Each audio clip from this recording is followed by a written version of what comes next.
Hello, welcome to Quackalope. Thank you for being here. We are bringing you the first of a series of gameplays for Middara, Unintentional Malum. Malum. Act 1. Close enough. Very, very excited. If you don't know what this is a massive story-driven JRPG in a box. It is arriving to a lot of backers with the most recent reprint, and it will have a wave of additional, I believe, Season 2 and Season 3 content coming down the road. I will have a link to the store page if you want to swing over and check it out and possibly order a copy for yourself. This, however, is not a sponsored video, although we do know and we do like the crew over at Succubus Publishing.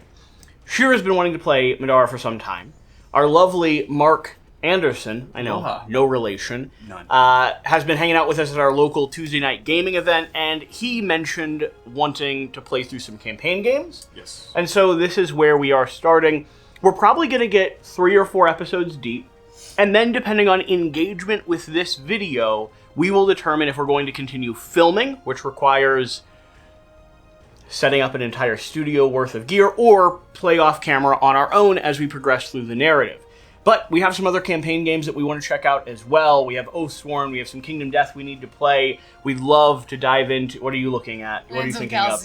Lands of Galzir is on the list. There's lots of campaign Cthulhu games Death in May this Die house. you'd like to do the whole series of. Yes. So, this will be a reoccurring thing. If you'd like to see more Middara content, here's how you make that happen. You, well, hit the like button, you leave a comment, even if it just is for the algorithm gods of YouTube, because that helps us do better, and you leave this video playing in the background for as long as you're able. Go fold the laundry, go to sleep, just let it run through. That'll help push it up the hierarchy. I'm rambling again. Let's start playing Middara. a board game. Shira and Mark are going to both be playing their own set of 2 characters. This is a game that functions off of 4 characters diving into a dungeon crawl with a little bit of choose your own adventure, a little bit of like consequential stuff happening. One of the coolest things about Middara is the fact that every character class has its own way of being built out, and you can kind of mix and match all these different combinations of abilities with one another. We might read some flavor text in just a little bit, Shira, but there's going to be plenty of story to go through. Yeah. After all, this is the narrative of the game. Yes, the guy with braces is going to And be an expander. reading you the book. I am going to be running rules and story and enemies. It's not necessary, but to make this as accurate as we can for a filmed gameplay, that's the approach we're going to be taking. We probably won't get everything perfect. This is a pretty ambitious game, but it's not a complicated game to play. It just has a lot of little nuanced details and things to pay attention to and run as you're experiencing it. I would compare it to a little bit of a lighter version of Kingdom Death in terms of the amount of stuff you have to pay attention to as the game kind of grows. But it starts off a little bit more complicated than base level Kingdom Death. Shall I read? Yes. Shira's like, please just let me get to the game. Before the mast. Because I could read that sideways. Before the mast, Nightingale crept almost silently through the crowd, eyes fixed on her target. There were at least 100 of her fellow students there, thronging about and chatting excitedly, their teams of 4. Her victim wasn't watching anything but the cigarette in his fingers. He didn't stand a chance. Air rushed around Nightingale as she jumped and latched onto Zeke's back with both arms. Zeke! Her voice came out somewhere between a squeal and a screech, loud enough that a few nearby students turned to stare. Her friend grunted and spluttered, the cigarette tumbling away from his mouth. You trying to kill me? Nightingale dropped to the ground behind him. You didn't need my help for that. She extinguished the still smoldering cigarette with a well-placed step. 2 years away from Earth, and you're still poisoning yourself? Zeke only grinned in response. It also makes you smell terrible, someone said from behind them.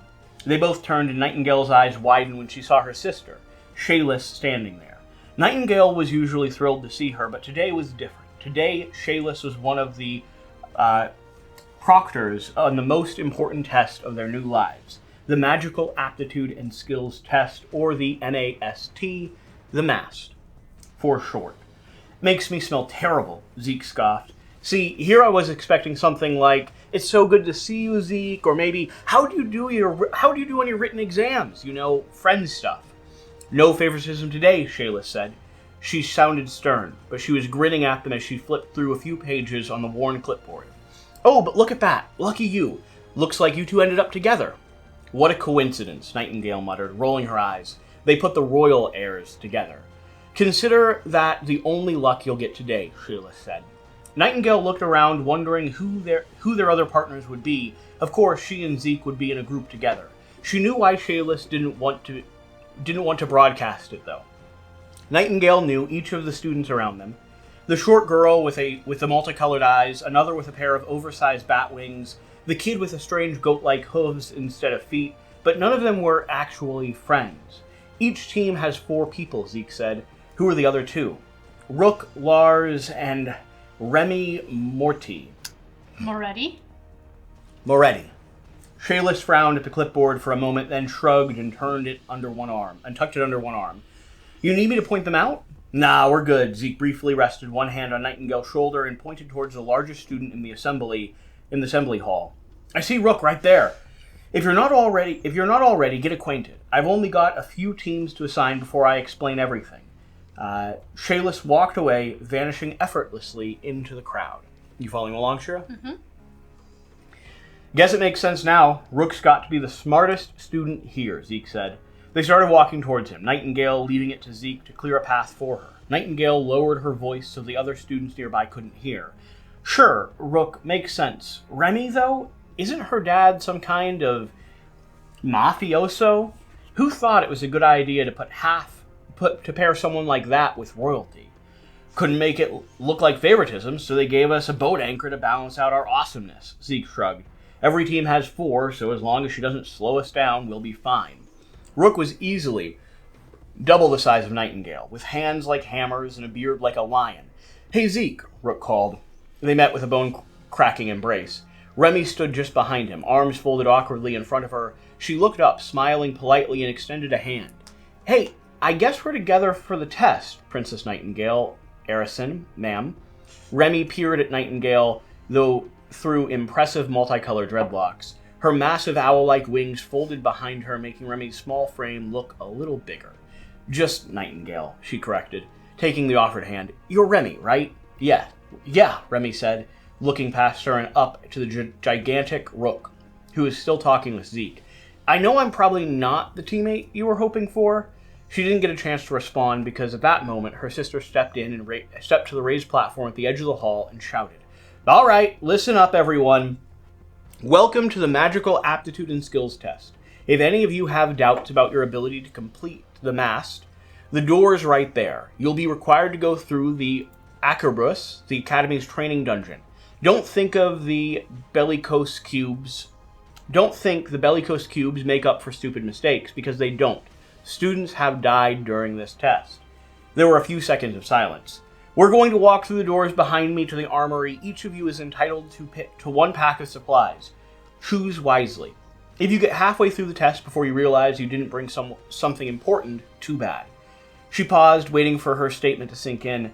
"If you have any last questions, ask either me or another proctor before you get into the dungeon. Once the test starts, you'll only get my help if things go very wrong." She raised her voice, glancing once more around the room. "For the sake of your grades, you do not want our help. We won't let you die, but if any of us have to come down to save you, we won't let you pass either." There were no questions. Shayla turned and hopped off the edge of the platform. "Follow me to the armory." We've already got all of our equipment ready to go. Mm-hmm. Yep. You learn anything about your characters? Mm-hmm. No, nothing at all. You have apparently a gang member. A mafia member. Close enough. The armory was well stocked, so none of them would go into the dungeon wanting. After selecting their gear, they made their way through the lonely hallway into a freight lift operated with pulleys and ropes. There was only enough room on the lift for the 4 of them, and no pesky safety features like rails. A burly proctor Nightingale recognized as archery instructor stood beside the lift. "Someone keep a hand on the rope at all times," he warned. "If you let go, the fall will kill you." "Got it," Rook answered. He was the first to climb aboard, taking hold of the control rope with one gigantic fist. The rest of them followed him aboard, and they started down. This is going to be awesome! Nightingale looked down at the firefly lights on the glowstone illuminating the carved stone patterns on the dungeon below. Even if it is a trial dungeon, it's about time we got out of the classroom. Zeke nodded. I just can't wait to graduate. No more lectures, no more exams. Remy shuffled near the edge of the lift, her wings twitching a little in the slight breeze. Yeah. Shayless was waiting at the bottom of the lift in the cavernous room cut from rough stone. Several passages opened in all directions down some of the tunnels. Lights were trailing away and voices echoed as groups set out on their separate paths. You ready, little sis? Shayless gestured down the dark hallway. That one's yours. I'm ready. Nightingale drew her weapon and raised it enthusiastically. Nothing down here stands a chance. And here we are. I'm sure it doesn't. Shayless reached out, wrapping one arm around Nightingale in a quick hug. Shayless turned, meeting each of their eyes slowly. Take care of each other. Your team shares one grade, so your citizenship depends on it. She hopped sidelong along the lift platform, tugging on the rope. The rickety elevator started to rise, taking her with it. Good luck. Zeke waved at her as she disappeared. He turned and headed towards the indicated pathway. His expression wilted as he got his first look at what was there for them. Damp stone, thick cobwebs, and the smell of decay. Let's get this over with. They left the first room behind, the sound of squeaking metal pulleys fading into the distance. The stone was thick, too thick to hear what any of the other groups might be doing. Soon enough, they were left with nothing but their own footsteps in the light of their glowstones. They didn't have far to go before they reached the first of the bellicose cubes. It was a small relic, only about a foot across and set into the stone wall of the cavern. Intricate carvings of the Curor magic pulsed with red light as they neared the basin at the front. I always hate these things. Though I guess they've kept me safe in a couple of sparring matches, Remy muttered. It's better than getting killed, Rook said. The proctors put them here so that they have time to intervene if we're defeated by the monsters. Just make sure to attune yourself with it without your blood. It won't protect you. Attuned or not, fighting will still hurt, Zeke added. I broke an arm while learning to use a sword. Guy hit me with a cheap shot. Rook nodded. Zeke's right. I've broken students' arms while teaching them to duel. Nightingale winced as she cut her hand along the blade of her weapon, just enough that a few drops of blood welled up on her palm. She held it over the bowl and watched the drops fall and boil away. For just a moment, she felt as though the blood in her body was being tugged towards the cube. The sensation passed and she got out of the way. They all took their turns before they could finally advance into the encroaching gloom.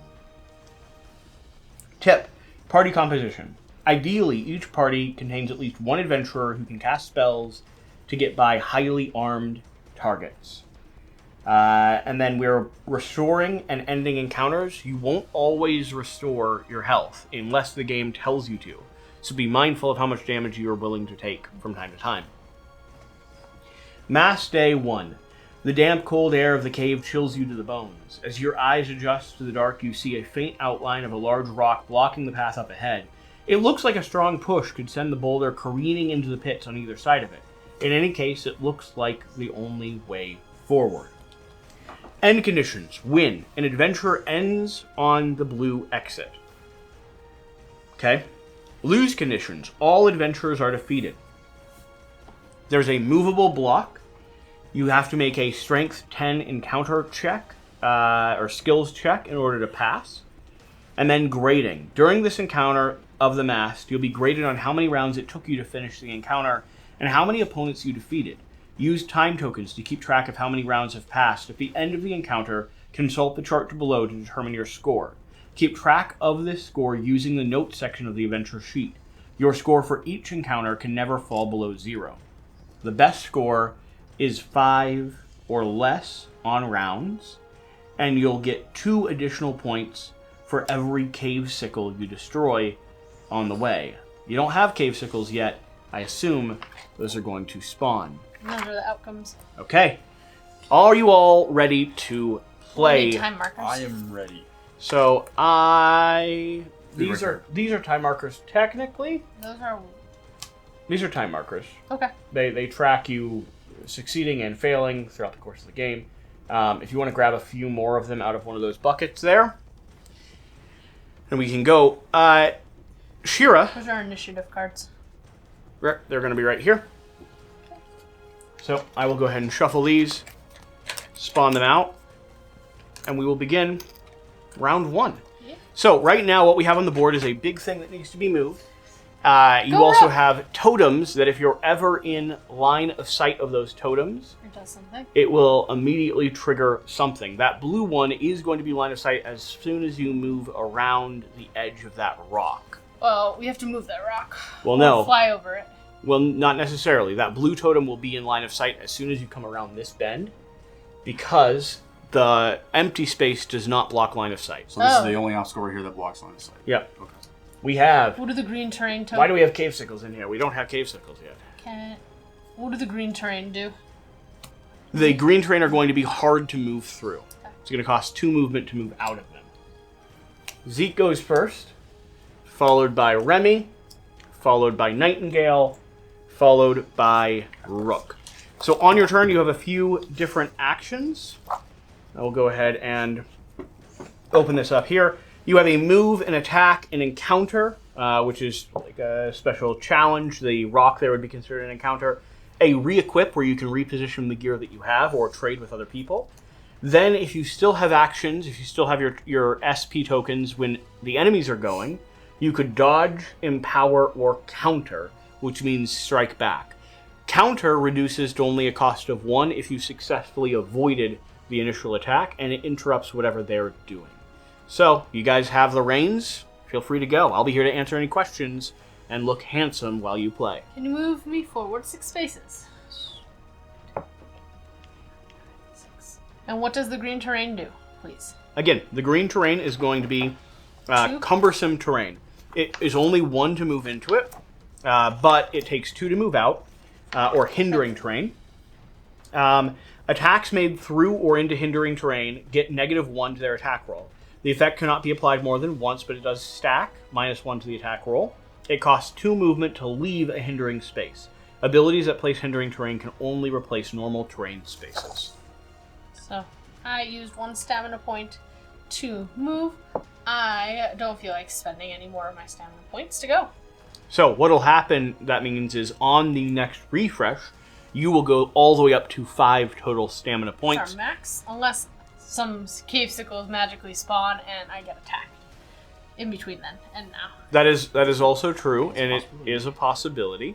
One thing to note is that you could have spent an additional stamina to move 2 more spaces. I don't think it's effective use of stamina. You're being graded, you're being judged, so cowardice is... Remy's going next. Remy can fly, so move her 7 spaces, and it does not matter the green spots. 1, 2, 4, 5, 6, 7. Yep, and that difficult terrain doesn't matter for her because she has avian flight. Remy is gifted with feathered wings that allow her to fly. Make a move. Remy has flight for the duration of this movement. This ability may only be used if Remy has less damage than half of her total HP. As she comes around there, for those of you that cannot see Remy, we'll go ahead and give you a little glimpse in. Pause if you want to read whatever she just read. The game is a pretty substantial game, and without an additional 2 cameras, it is physically impossible for us to get every single thing perfectly in frame. So Shira, as you pass by this, that blue totem is going to be able to have line of sight of you. That is a big chasm between you. Yep. And so middle to middle is going to be clear. I'm going to grab our little red dial here. Tell us what that blue totem does. And I will let you know what the blue totem does. You can go ahead and take it off. Yep. Yeah, it'll probably come off. As you approach the boulder in your path, a scurrying sound echoes from either side of the chasm.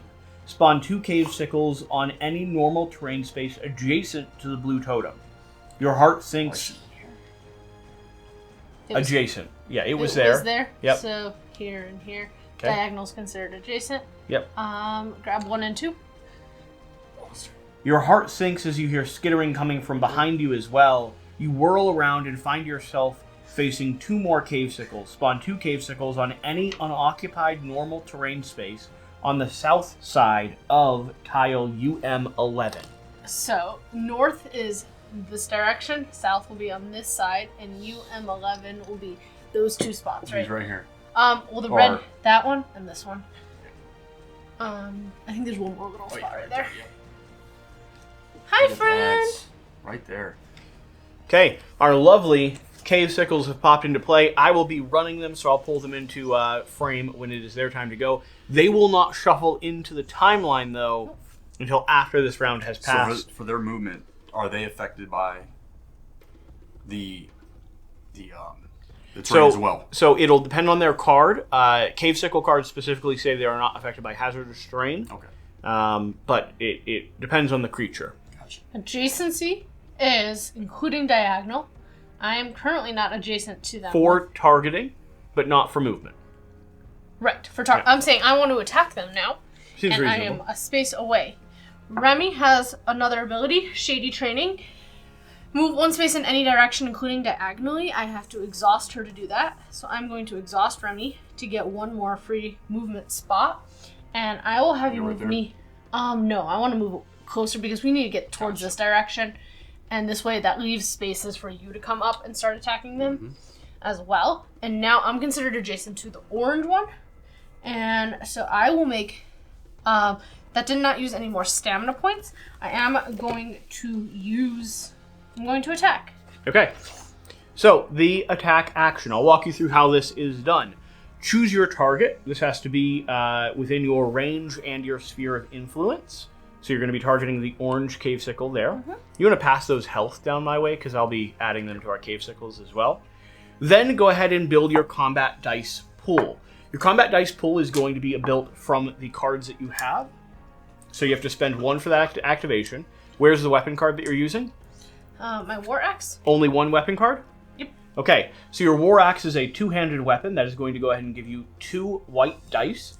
Are you using any other special abilities to manipulate your dice pool? Well, an attack is one of the only standard actions that costs 2 stamina points, and so that's my last 2 stamina points. Yep. So I don't have... Usually you'd be able to empower your attack roll if you had an additional stamina point, and that would add a black dice. The black dice don't have any numbers on them, but they'll add symbols, which will trigger based on the weapon that you're using. I cannot do that this time, so I'm just going to be rolling the 2 white dice that my War Axe provides. Okay, so you're not empowering. Moving on down, check to see if the target is going to dodge. If the target was going to dodge, it would have a dodge ability. Here we have Sickle Anatomy and Hive Mind. I'll go ahead and read to make sure that there's nothing they're doing. This is going to be their AI. They also have a modifier for physical damage. They have 6 health. They have 8 natural defense that you're going to have to overcome, 6 movement, and no armor. So you're not going to have anything reducing your initial attack. And they are not going to have any type of dodge ability. Cool. I am going to be using my Hammer Helm, which has a passive ability and an exhaust ability. I'll use the exhaust ability if I need to, but I'm for sure going to be using that passive ability. So the passive ability, your attack gains +1 physical damage, so +1 like 1 die result. And if you exhaust it, you can make any melee attack. If you have a two-handed weapon equipped, you may re-roll any die in your combat dice pool. And additionally, I have on my War Axe, I have an exhaust ability as well that will allow me to increase the physical damage. By every book that you have. Depending if I get a lot of books versus the Stars and Shield. Yeah, now exhausting it will make those abilities unusable again until it's your next turn. Rolling the dice, what did you get? 6 + 4 is 10, plus that 1 basic damage is 11 damage, and then there's 2 shields. You got 3 shields. 3 shields and a book. So the shields each add another damage. So that was 10, 11, 12, 13, 14 damage base. So 14, that would be 6 total damage. That would be enough to slaughter a cave sickle. Thanks. So after you have rolled, you're going to take their defense, subtract it from your attack power, your physical damage plus magic or whatever other attack power you have. So 8 minus 14. Okay, leaving 6. And then you have to determine if you did damage and then what they're going to do in response to damage. They're going to die. You will spend your symbols, which you did. You will subtract their armor. You will calculate and deal final damage. You will check to see if they have any counter abilities, if they're going to respond to you in any way, which they're not. And you'll then follow up with any FU abilities. Do you have FU abilities you like to use? I don't have any FU abilities, sadly. Okay. None of my things grant me FU. Okay, you've resolved the attack. You've ripped them off. The last thing you need to do is go ahead and take from our mundane stack of resources. There are 3 cards in here that are very good that you'd like to get. You have regular loot, you have creature loot, and you have unique loot, I think. 8 gold, which will allow us to Nice. start buying stuff. So Yeah, I would keep it all in a pile. Maybe even toss it in the dice container there if you want, or across the top, whatever you like to do it. okay. And that's the end of Remy's turn. So Zeke's gone, Remy's gone. It's Nightingale's Now turn. it's Nightingale. Now, Remy could, just for the record, if she wanted to throw her daggers, that would also be another ability that she could use. It's not a guaranteed kill. It's a purple die, Yep. and it's a discard. I don't feel strong. I think Nightingale and Rook will be able to take care of this last Capesicle on our side, and these guys cannot, without killing themselves, reach us. Yeah, and they won't be making leaping attempts to get around that boulder. Right. I'm saying, even when they come into lineup, if they come into lineup before our turns, these two can't reach us. So it's really just that teal one down there. So I took out one. Okay. I don't feel I need to spend the knives yet. Sounds good. All right, so it's Nightingale. So I am going to go ahead and move. 1, 2, 5, 6. Then I'm going to attack. I believe you're one space short. There was an additional space. I think that was 7 movement. Yeah, do I have to move 7 movement though? I think you moved 7. I have Oh, you 7. have 7? I have Okay. 7. You moved 7 and you counted 6, I believe. So. All right, and then I'm going to attack with the longsword. And then I get, with my magic talisman, I get a empower because that is a passive. Cool. Okay, so what So that what will- dice is that longsword That is coming going with? to be a white die and a black die. The talisman. Talisman Oh, is also talisman going is to a add purple as well. Yep. So purple. white, purple, and a free empower is going to be a black. Yep. Any other modifiers that you're using? Nope, that is all.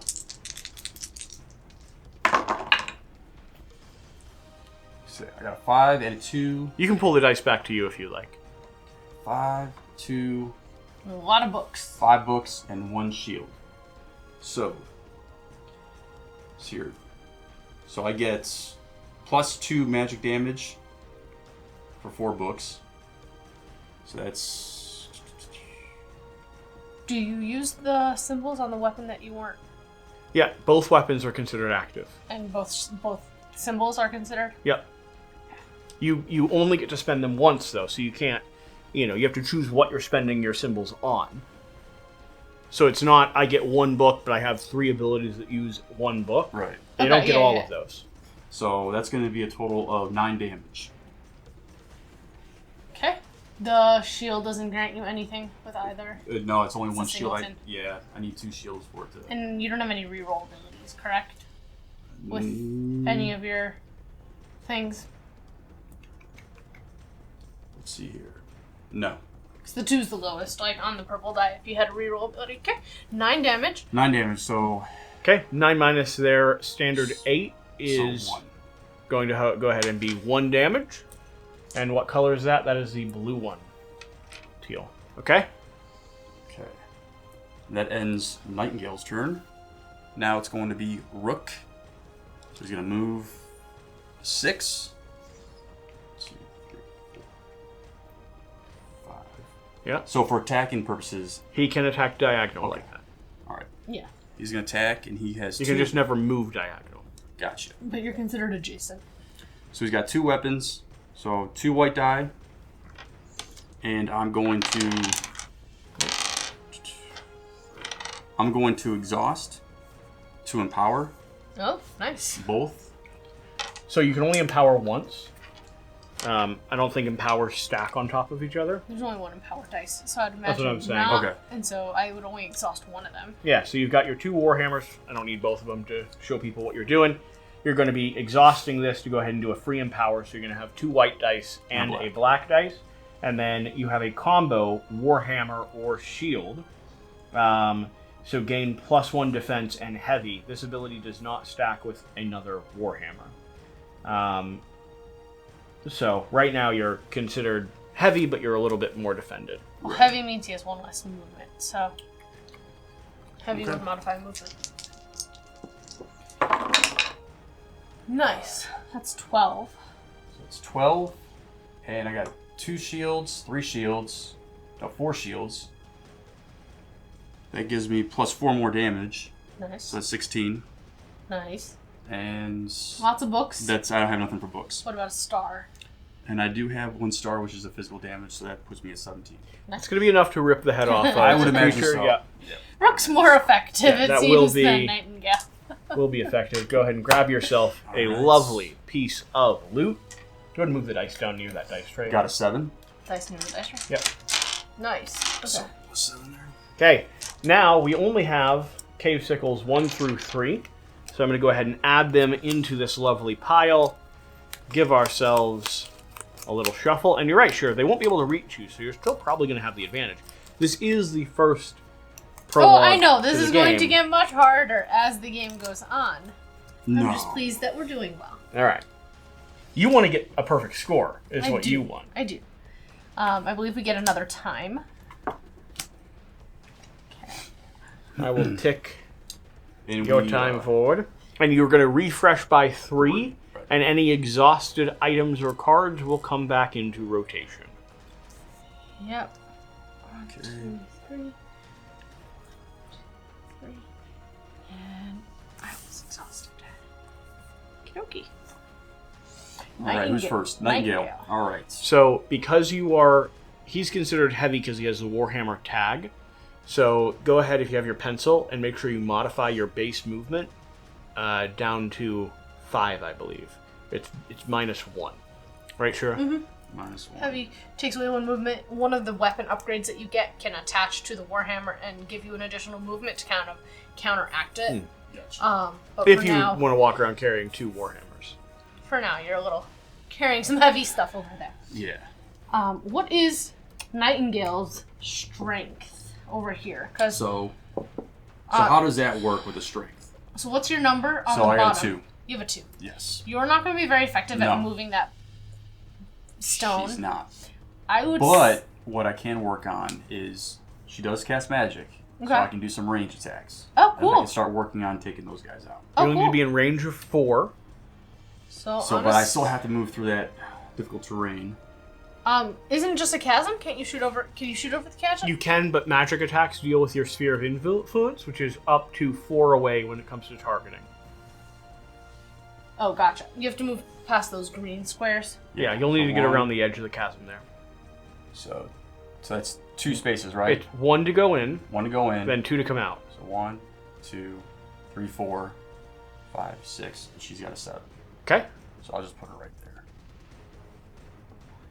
Yeah. All right. Cool. So I'm going to exhaust to cast a spell.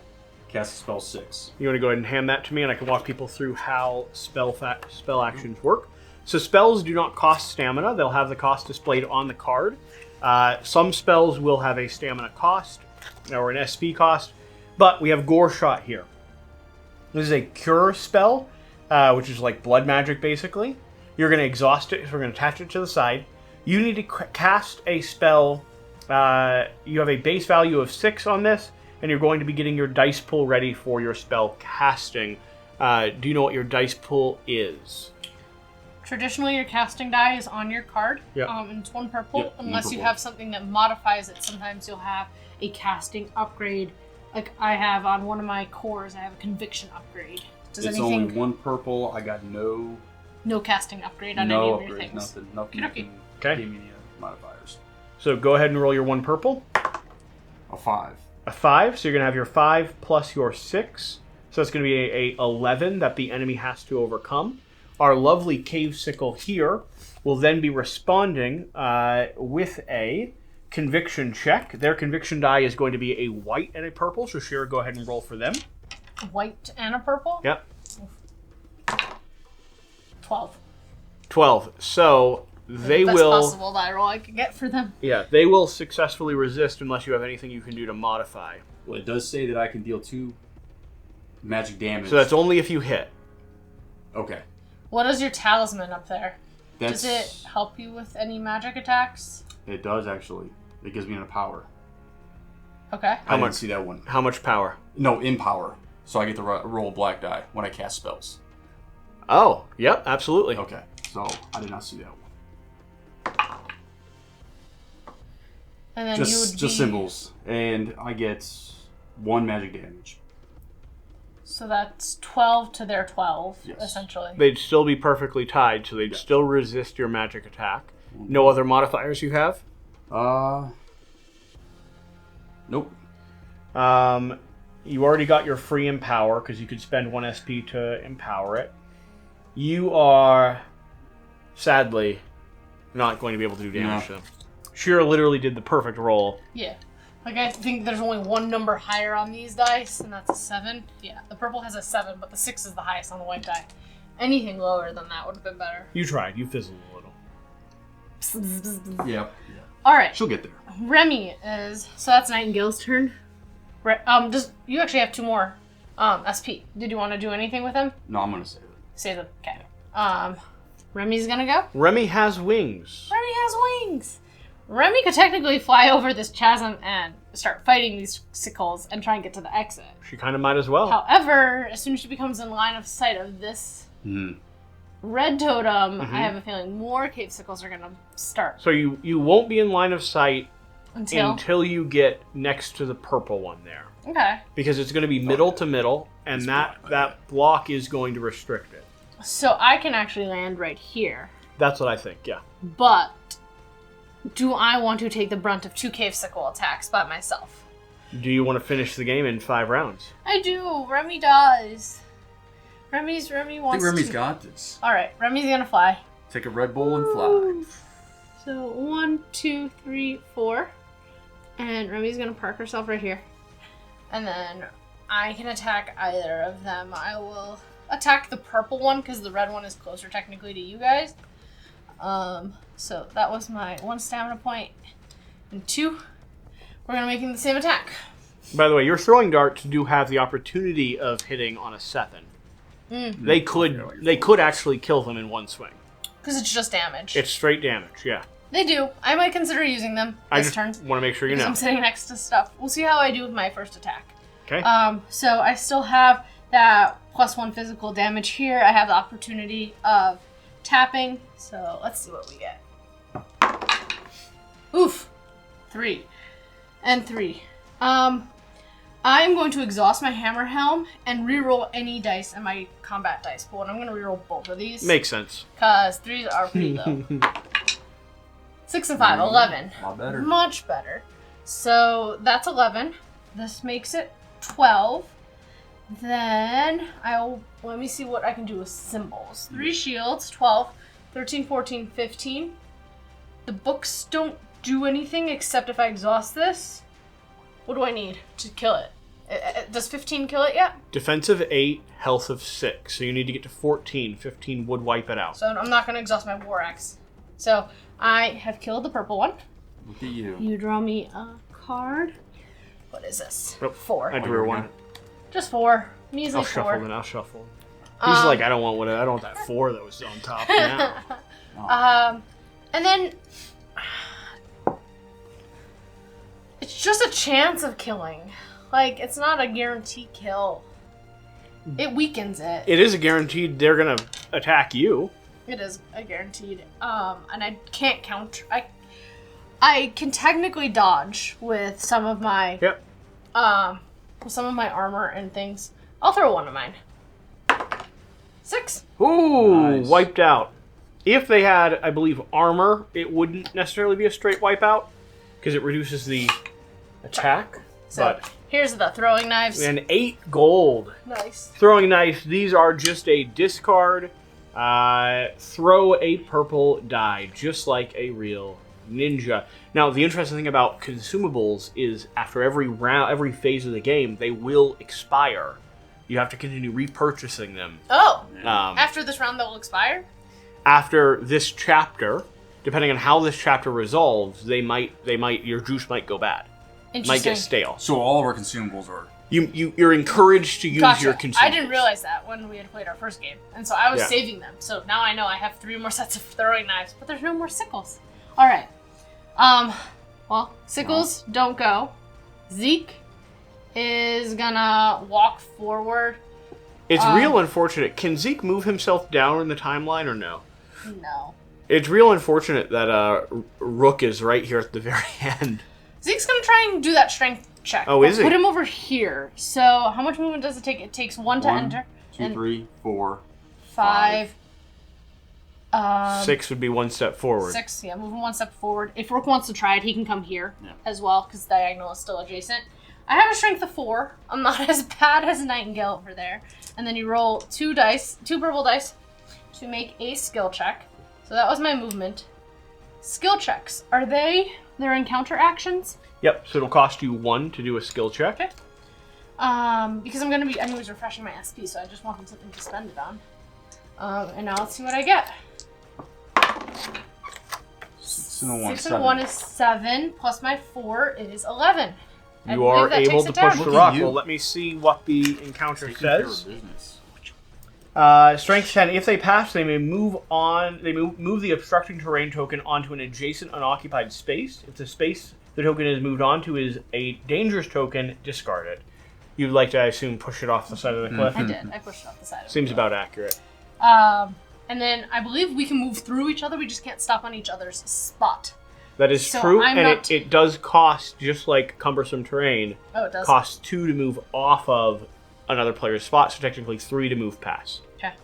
So. Alright. So now it's Rook's turn. Zeke? Or is Zeke done? Can't really do much more. You could race forward and spawn some cave sickles. You only have 1 movement per turn. So, nope, not quite. Alrighty. I technically have... I don't want to move. I have my short swords allow me to move 1 space diagonally if I exhaust them. However, diagonally will result in me dying. No, you can move up diagonally. Oh no, you're right.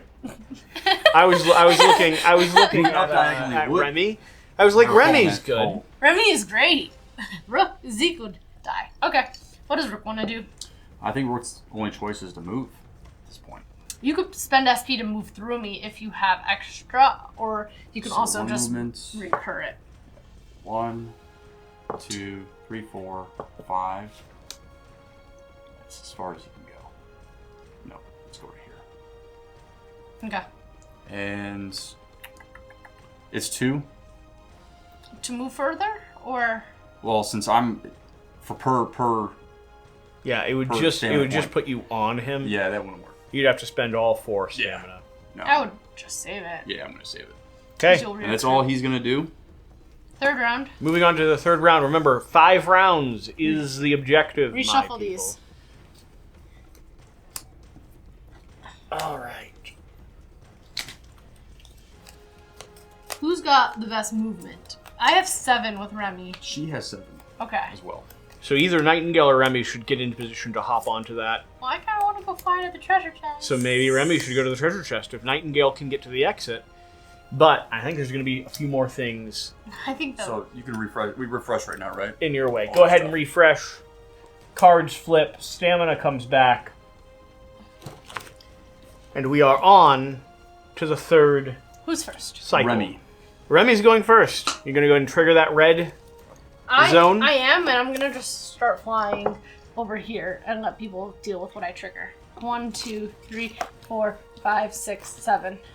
Okay, wait, you pause. As soon as you move into sight of it, you're going to be able to continue your movement. 2. I believe we said this one would be? 3. That one certainly is. As you peer around the corner, you see a handful of cave sickles skittering about. They spring into action when they notice you. The cave sickles are blocking the path that leads deeper into the cave. Spawn 2 cave sickles adjacent to the space the totem has occupied. Across the gap, you see another cave sickle emerge near a small box. Spawn 1 more cave sickle adjacent to the blue loot token. Sure, you were just going to fight the cave sickle. It's not the gold you're after, it's the honor. Okay, so those are adjacent to that and then the token. 3rd one. And then the 3rd one comes up right next to him. Now, the reason why this would matter is because if they had been adjacent to you, for instance, you would have had to have a disengage when you move away from them. It said adjacent to the token, though. It did, yeah. So go ahead and continue moving forward. That was 1, 2, 3, 4, 5, 6. Wait, I was here. Yeah. So 1, 2, 3, 4, 5, 6, 7. Yeah. All right. 7. Throwing dagger? Yeah, we might as well throw the dagger at these guys. It doesn't say we have to defeat everybody. But you get more points the more you defeat. We do? Okay, fine. Yeah. This is Mass Day, Shira. This is important. Alright, we'll throw a dagger at these guys. I mean, yeah, because I'm not adjacent to them. And you got to keep in mind, you get gold. If you can get a monster level loot, you'll actually be able to upgrade even quicker. So there is a value to ripping these guys apart. Alrighty. 6. It's dead. Clean shot. You are good at this game. Bad when you roll for them, but impressive when you roll. You should have me roll for the monsters. I'll take a... What do you grab? 5. 5. Alright. Well, it's still dead. Do you want to spend 1 more to move 2, and then 1 more to interact? I would have had to do that all on my move action. You can't separate your actions like that. I'm remembering that you could have done that, for instance. You either can interact by spending an action, or you can land on the location to interact with an item. So saying 1 SP would have given me 2 more movement. 1 SP would have given you 2 more. Okay. Then you throw your dagger. Yeah. Then you spend... And then I spend my last one to interact. Yeah. Okay. Now, where did you spawn him, technically? Because it could have been Here. either location. Okay. I spawned him here. Okay. It said adjacent to this, and so yeah. It didn't say closer to me or anything, so I spawned him here. Yep. All right. New loot token. You find a pile of treasure. Gain 2 random consumables in addition. Finding this box will look good when getting graded. Gain 2 bonus points. Ooh. Girl! What are 2? How do you do 2 random consumables? So you take the uncommon consumables. Or not uncommon. You take the mundane. The mundane consumables. Okay. You hand it to me. I will shuffle them and hand you 2. Common, uncommon, mundane consumables. Here you go. Dun dun dun dun dun. So eventually, when we actually have our marketplace and we're shopping, we will. I'll take some more throwing knives if you can find them. We will. Effective. We will end up combining all the card decks and shuffling them for when you draw things like this. So let's see. You're going to gain yourself a lovely vitality juice box, and a little bit of bottled blessing. I already have a juice box, which allows you to heal. And then my bottled blessing, discard at any time an ally with your square of influence, which is those 4 squares in all directions, may do one of the following: heal 3, or re-roll any dice you just rolled. That's pretty nice. Or gain 1 SP. Interesting. That's Remy's complete turn. Let's do whatever damage we can in the next 2 turns, but Remy can also then fly here her next turn and trigger this. End it on 4? I can end it on 4 if we need to. That'd be great. If you kill those 2 and then end it on 4, you will have a perfect score. I apologize to Brooke that I'm standing in the way. Which would only go to confirm. And he only has 5 movement too. I know. So for the record, Shira and Michael Matthews, one of our other good friends, had a perfect score. The publisher was surprised when we told them in Vampire the Masquerade chapters, up until the point I joined the campaign. And here we are again playing with Mark. Might have a perfect score. You know, if it was me playing this, it would be chaos. Yeah. All right, so I am going to go ahead and move through. 1, 2, 3. 1, 2, 3, 4, 5. Well, no. It's 1 to move on, 2 to move off, 3, 4, 5. Okay. I'm going to spend another 1. Hop, skipping it up 2 spaces forward. 1, 2. And now you're and Jason. then I'm going to attack. Smash Nice. the weasel. All right, so I get 2 white dice, and I'm going to spend 1 to empower. Okay, so adding a black die to that. Yes. You could tap it. You could also exhaust it to empower, can't you? Yep. Oh, yes. So I am going to do that. I would just save her SP. Yeah, definitely. 7, 5, 12, 12. and what automatic? 4 shields. So that's going to get me 4 more damage. Yeah, that'll rip through another cave sickle. You're effective. You're very effective with your warhammer. Even with 5 movements. Got 9.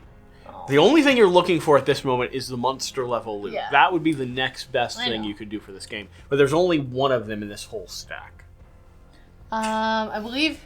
Is there anything else you want to do? No. You don't have any throwing knives with any of your characters, I do not. I have nothing. Okay. Nightingale, you're up.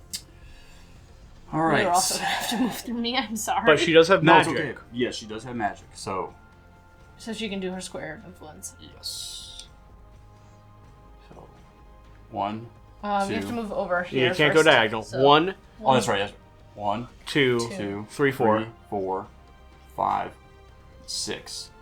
Sphere of influence will be within 4 away there. 1, 2, 3, 4. Yep. Gets up to here, and 4, 1, 2, 3. So this is in your square of influence. All right. Okay. So you'll roll your magic. So I'm gonna roll my magic. Gets empowered because of the charm you have. So you're going to be rolling a purple and black, purple I believe. And black. Yep. And then Shira, the cave sick, will be rolling a white and a purple in retaliation. I don't think the cave sickles have done a single thing to you, have they? They haven't done any physical damage, but they've resisted Oh, their magic. Were you saying the black because it's my talisman? Yeah. Okay. Just want to make sure. All right. I got 6. 6. Plus what modifier for the symbols on your talisman, I believe? 2 damage. So 8 plus the base level of 6 from that spell card, I believe, So that's 14. would be 14. I Come on. don't think they can resist this. 2 plus 7 is 9. 9. Okay, now you do 2 straight damage from your blood magic, but if you take 2 damage, you will also do times curio level that you have, which would be 2 additional damage at the moment. So you could do 4 damage right now, not enough to kill it, but it would be a significant wound, or you could maintain your health because you don't know what's coming next, and you don't know that you're going to refresh. She's at 17. I'll go ahead and take the 2 damage. I'm being like, well, think about this, and he like rips his arm open. Blood magic, I've got it. So give 4 damage, I think? Yes, ma'am. Okay, a 3 and a 1. That is. I think that's likely it. Yeah, What that's are your it. 2 items? You have Your bottles. Do you have anything effective with your bottles? What's the other Just one? gain any time, gain 1 SP and a. You might as well use your juice box before Juice the box. episode ends, because that'll refresh your health. And since there's a potential that they spoil. There's a potential. Do you want me to check exactly when they spoil so you have more information? Yeah, I would like to know. So you continue playing. If they do spoil, we will let you Fine use right it. now. I'll use it before it ends. Yep. Is there anything you want to... Anything you can do besides... Okay. No, she's got nothing else. So that's... Nightingale. Zeke's gonna go. Zeke has movement of 6. So... 1, 2... How did you say this movement was? 3 and then 4. 3, 4. and then it takes 4 to stay here. So it was 1, 2, 3, 4, 5? 4 or 5 to move off. Yep. 4, 5, 6? Or is 5 onto here? I think it's 5's onto there. Okay. 5. You move your phone off the 6. table. You can check it if you'd like. 6. And then I am going to exhaust one of my short swords to move 1 space diagonal here to come into contact with this thing. And then I am going to make an attack on you and try and deal that last 2 damage it needs. So, 2 purple dice. So that was my movement. My attack is going to be 2 purple dice. And I actually don't need to do this. I have a cool ability, Blade Works, over here. I'm gonna read that out. You have 2. If you have 2 one-handed weapons equipped, make 1 melee attack. Nice. So I'm just gonna exhaust this Some free combat. and roll 2 dice. Exhaust. I can finesse.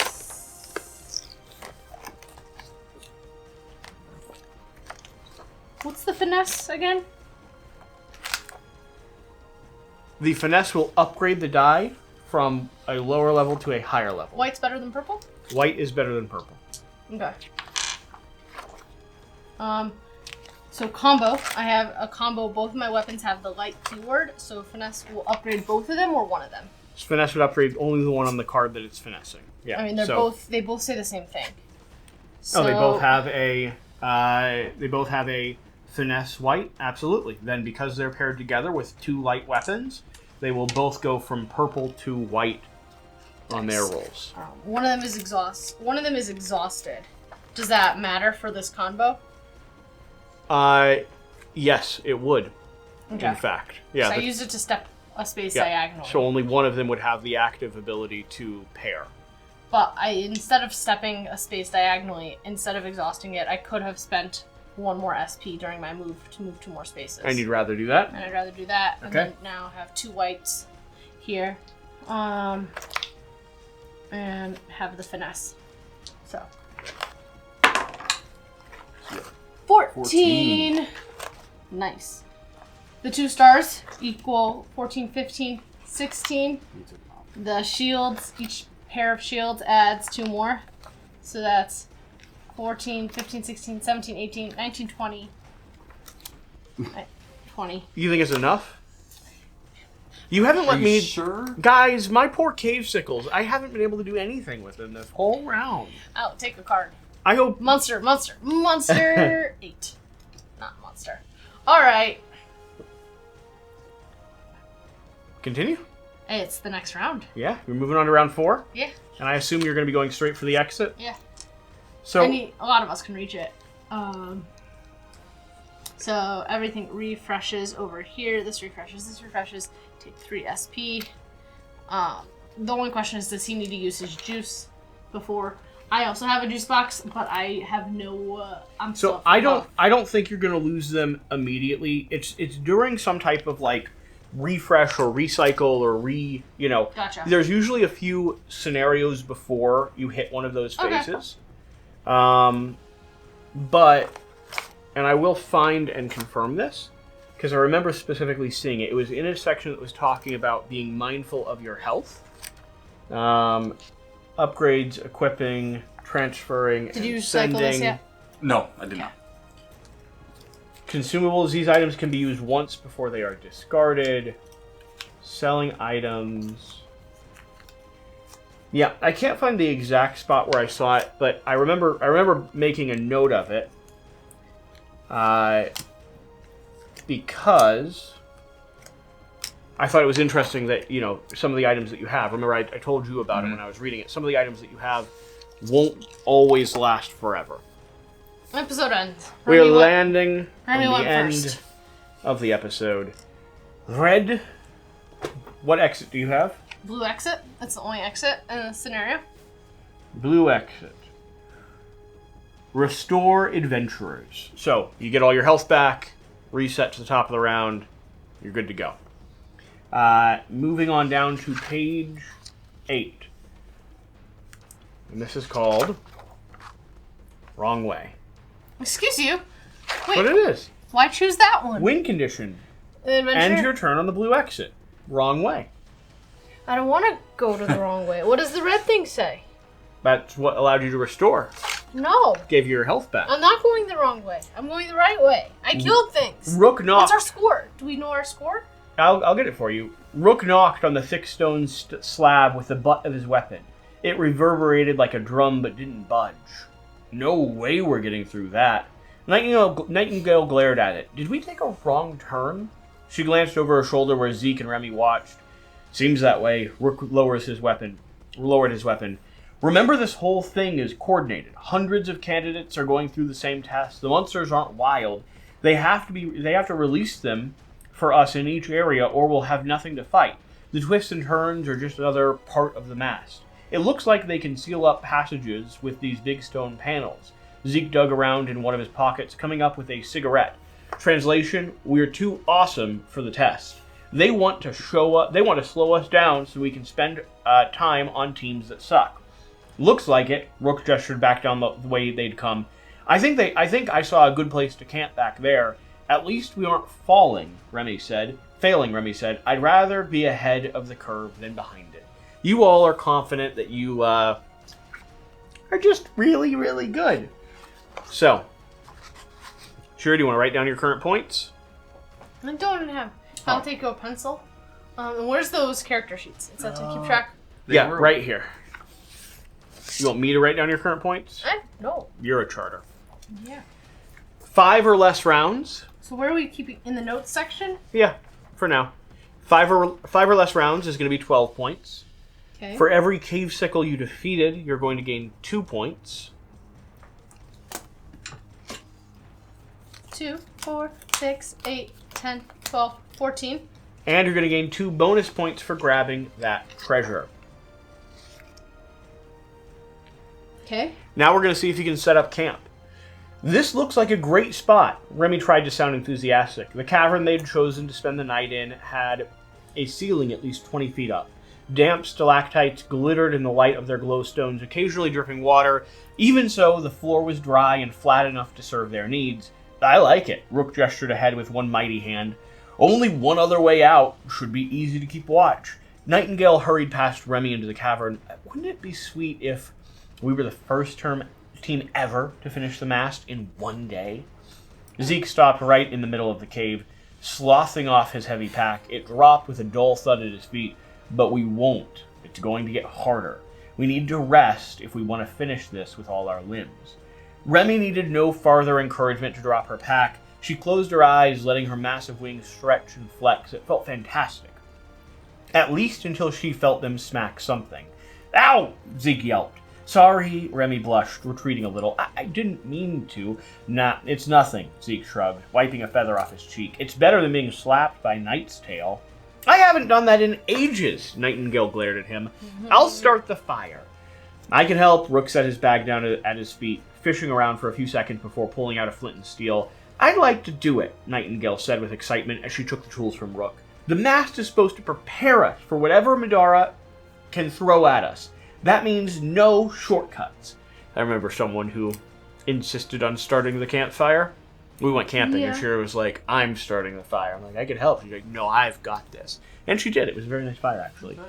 Rook reached into his bag, withdrawing a bundle of sticks and a box of tinder. No shortcuts? He asked, holding them out for her. Fine, she said, taking the sticks. Remy frowned, thinking of what she could do. The other members of the team all seemed to know one another already, but they barely knew her name.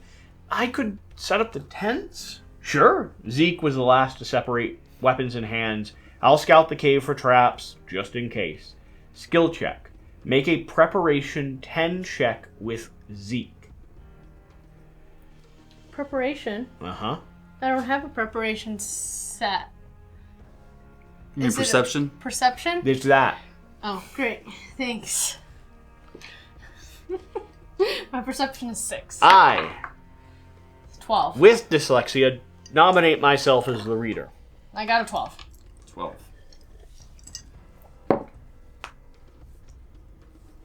You did it. Check out the loot. It's down. Zeke walked the perimeter of the cave, scraping along the rock with his sword. Where the gloom concealed, he used his weapon to check for danger. There was no way to guess what the proctors might try to throw at them. Giant rats set loose in the camp while they slept, pipes to flood the cave. Whatever the Institute had planned, Zeke would be ready. He didn't find any secret passages, hidden traps, or insidious ways to torment them in their sleep. As he neared the end of the search, he struck a section of rough wall that thumped strangely when he hit it. Hey guys, I think there's something here, he called before dropping into his knees and feeling the ground. After a few seconds, a little lever gave way under his touch. A facade retracted from the wall, revealing a frightly wrapped bundle. He kicked at it, sending it rolling out of the opening and into the floor in front of him, without exploding, shooting acid, or sending spikes at him through the floor. He grinned, lifting the bundle of burlap and holding it up for the rest of the team to see. Hey, everybody, I found a care package. Nice work, Rook called, not rising from the work around their makeshift fire pit. They must have hidden some supplies like this for groups who actually pay attention. Reward. Party gains 4 random mundane consumables. Nice. Continue Nice. to the cozy fire. Page 10. 4 random? Mm-hmm. Okay. Remy worked diligently, not bothering to keep her wings folded behind her as she rolled out the sleeping mats. The others were all relaxing after their intense day, but Remy hadn't complained.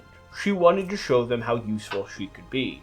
When she was done, Remy strung tripwires across the cave entrance. She didn't think the Institute would plan an attack in the middle of the night, but she wasn't going to rule it out. Rook's voice rumbled from the fire circle. That's right, not too much. He sat on a large rock, watching Nightingale. Get it into the rest of the wood, quickly. She pulled on a ball of smoke. She puffed on a ball of smoking kindling, and soon the fistful of plant fiber started to smoke. That wasn't that hard. Nightingale wiped her hands on her shirt. It's rough.